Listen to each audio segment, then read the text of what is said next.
You know what? And you live that. And that's what I love about it. There's a couple of things that I want to point out. And I want to ask you how you've done these things sometimes. I remember I went to lunch with Matthew Hussey, who's a dear friend of ours. And, you've been friends with him a lot longer, but you always told me I'd get along with him, and we do. And I went for lunch with him, and you guys had just all been on Red Table Talk for an episode. And it was you and Stefan Speaks. And Devon Franklin. And Matthew. And Matthew was saying that the whole time, because there were so many of you. It was like 8 of us around the table. Like so many of you around the table. There were lots of questions. And it was like everyone obviously has so much value to add. Everyone on that table has beautiful insights. But you were kind of like doing layups for everyone else. So it's like everyone was sharing their insights, but you were the guy who was like passing it to everyone on the thing. And you have loads of great insights too, but you were happy to play. And I just want to say that's you practice what you preach, and that you do that even when you have an opportunity to shine. You're happy to pass the ball. Like, you're happy to pass the ball and go, no, you slam dunk, you take the 3-pointer, you take that. And people notice that, right? Like the right people who are aware, they notice that, and they recognize that, this person actually is meaning what they're saying. Yeah. And that was just a private lunch I was having with a mutual friend of ours. It wasn't like a show or anything. And I wanted to share that. But the other part of what I see in you, you're so good. And you talk about this in the book about enlisting support. You're so good at finding a coach, going to a class, getting a teacher, doing a course. I give that advice all the time, and I think we give that advice all the time. We're like, just start doing a course, like do this, do that, like, right?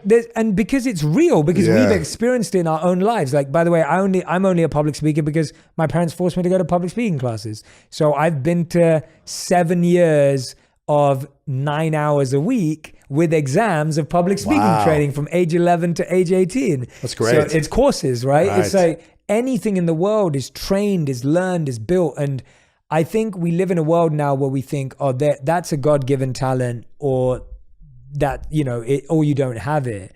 When you actually start to realize that, the person you think that can dance, they might have had some cool skills. I could not dance. You could not dance at all. But not. now, like when I see you, when I've seen video and stuff, I'm like, you're a great dancer, right? And I think people could say the same for speaking, business. You've talked about dyslexia, everything. Like so many things. So let's talk a bit about that, because I do think that education and training are the pathway to transformation and growth. Reading a book is that crossing the line. Like I was saying to someone yesterday that I have this habit where I look at what my block is every season almost, using your language, and I will go and find books, interviews, and podcasts on that problem. Yes. And so I was in so many bookstores over Christmas because I love bookshops. Me too. And I was just walking around, and I would walk around just as, like, I was giving this example yesterday. I was like, if you're out of milk at home, you go to buy milk. Right. You don't just go, I'll just use washing up liquid instead, right? But if you're out of discipline, what we do is we go, go find some, go buy some discipline. Like we do is we go, I'll just watch Netflix then, right? And it doesn't solve the gap. Like if you're out of cereal at home, you don't just go, I'll just eat like chips for breakfast. You go and buy cereal. And so I look at my life in that way, like a grocery store, and I go, what is it that I need in my life?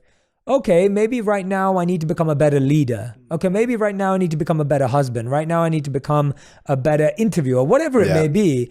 And then I'll go and look for that.